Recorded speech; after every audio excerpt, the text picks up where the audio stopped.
Zee 24 तास एक पाऊल पुढे.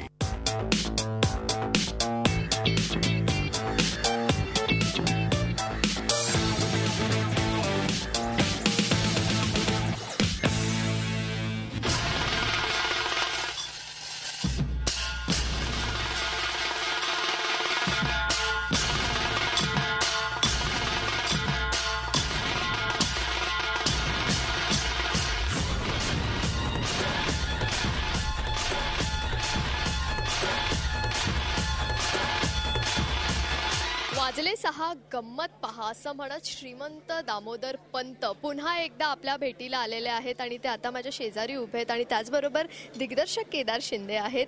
तेव्हा श्रीमंत दामोदर पंत यांची एंट्री झालेली आहे मोठ्या पडद्यावर. काय सांगास? नक्कीच फार आनंददायी गोष्ट आहे, कारण ना केदार जेव्हा नाटकाच्या तालमी करतो ना, मी नेहमीच म्हणतो त्या बाबतीत की तेव्हा तो डोक्यात ठेवतो की याचा चित्रपट होला पाहिजे बरंच चांगला.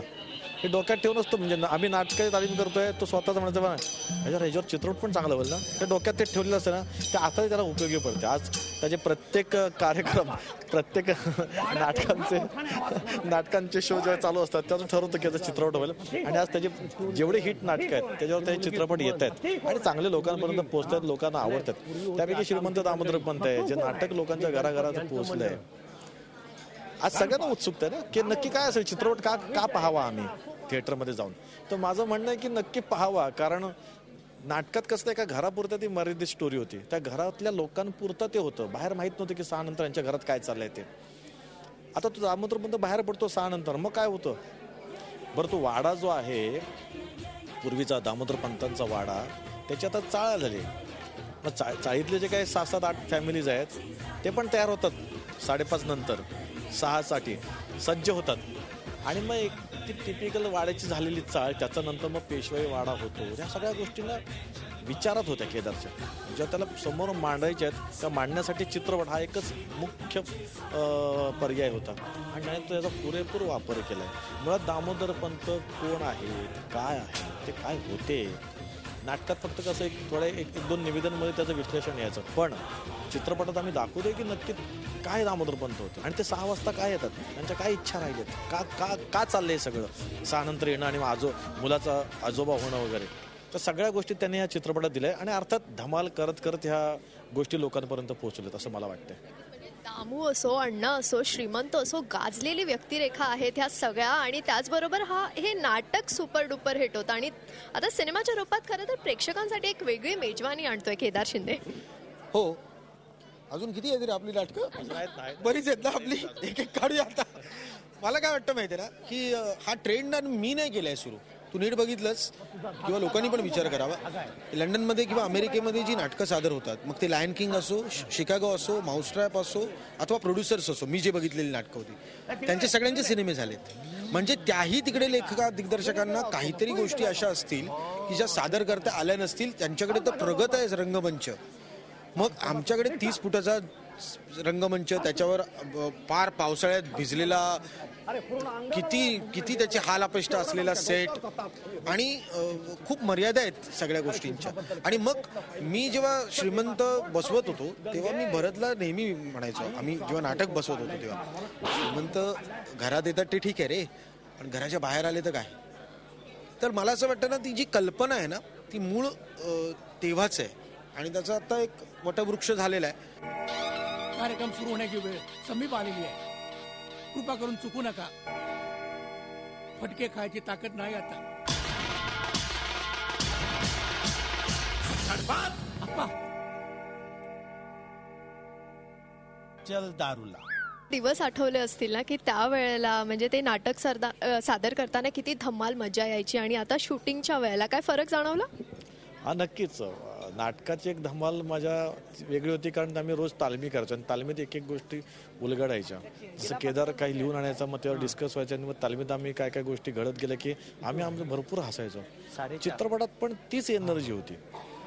एखादा सिक्वेन्स जेव्हा केदार सांगायचं आम्हाला की हे इथून असं होणार आहे, मग तिथून ते होणार आहे, मग त्यासाठी हे होणार आहे. आणि त्यात अलकाताई, आमच्या ह्या टीममध्ये अलकाताई तशा नवीन होत्या. म्हणजे अर्थात अलकाताई फार जुनं नाव आहे, मोठं नाव आहे, आम्ही प्रचंड लहान आहोत त्यांच्या समोर, पण त्या आमच्याबरोबर की आम्ही एकत्र कधी असं अशा पद्धतीने काम न केल्यामुळे त्यांची इन्व्हॉल्वमेंट एक वेगळी होती. म्हणजे आम्हाला आत्ता कळलं की ह्या व्यक्ती एवढ्या मोठ्या काय आहेत की 7च्या शिपला 6:45ला विथ मेकअप तयार राहणं वगैरे फार कमी लोक आहेत. आणि आमच्याकडे खरंच लिजंड आहेत आणि त्या व्यक्तीमुळे काम करण्याचा एक आनंद वेगळा असतो आणि तो आनंद ह्या पिक्चरच्या दरम्यान भरपूर पाहायला मिळाला, जवळनं पाहायला मिळाला, घ्यायला मिळाला आनंद. विजय चव्हाणसारखे नट घ्या, विजू मामांना तर मी जाम फॉलो करतो कारण डाऊन टू अर्थ कसं राहायचं, टायमवर कसं यायचं विजय चव्हाणांमुळे मी शिकलो एवढं मात्र खरं. आणि ते अलकाताई मग सगळा ग्रुप टायमात केदारच्या 7च्या शिपला 6:45 सगळे तयार. तर ह्या सगळे टायमिंगची लोक म्हणजे असे विनोदाची टायमिंग आहेच पण असे टाईम पाळणारे लोक जेव्हा एकत्र येतात आणि एखादी गोष्ट घडण्यासाठी सगळ्यांची इन्व्हॉल्वमेंट पॉझिटिव्ह एनर्जी जेव्हा उपलब्ध होते तेव्हा काम करण्याची एक वेगळी मजा असते आणि ती वेगळी मजा आम्ही सगळ्यांनी पुरेपूर त्याचा आनंद घेतला.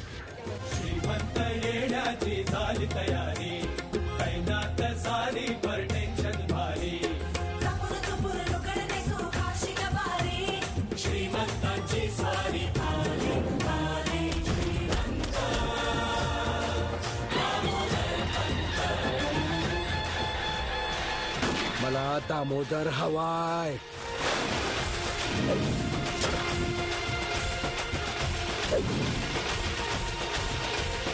पण तर भन्नाट आहे पण त्याचबरोबर अलकाताईंना अशा एका कॅरेक्टरमध्ये सादर करणं मग इतरही म्हणजे जसं तुझ्या प्रत्येक सिनेमामध्ये एक नवीन हिरोईन असते तसं यातही मृणाल पहिल्यांदा मोठ्या पडद्यावर दिसणार आहे. मग हे सगळं कसं सुचतं आणि कसं मॅनेज होतं? अपेक्षांचं खूप ओझं असल्यानंतर सुचतं. कसं होतं की एक सिनेमा गेला त्यात आपण एका मुलीला संधी दिली, मग दुसरा सिनेमा गेला त्यात दुसऱ्या मुलीला संधी दिली, मग तो ट्रेंड झाला. आता मला कल्पना सुचल्यानंतर बघ सगळ्यात महत्त्वाची माझी कुठलाही नट माझी हिरोईन कोण असा मला प्रश्न कधीच विचारत नाही. आणि सगळ्यात महत्त्वाची गोष्ट आहे ती कारण त्यांचा माझ्या कास्टिंगवर पूर्ण विश्वास असतो आणि ना तिथल्या तिथे ते कॅरेक्टर बसले पाहिजेत. म्हणजे अलकाताईंशिवाय माई या फिल्ममध्ये कोणीच नाही साकारू शकत असं मला वाटतं. अथवा मृणाल दुसानीस ही सुमनच आहे, ही त्याची धाकटी बहीणच आहे जी खूप काही गोष्टी आतमध्ये ठेवते आहे, सांगू शकत नाही. खूप नितांत प्रेम आहे घरावर आणि तो जो बदल आहे घरातला दामूचं श्रीमंत होणं. रोज संध्याकाळनंतर आपल्या वाड्यात काय घडतं? संध्याकाळी आम्ही जमतो, मग 6 वाजता तू येतोस, मग मला पोचवतात. नाटकानं खूप लोकप्रियता मिळवून दिली तुला.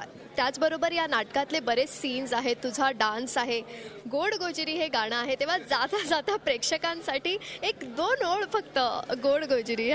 गोड गोजिरी गाणं खरं तर गाण्याची वेगळी गंमत आहे बाबा. म्हणजे आता फार एवढं जुनं गाणं आहे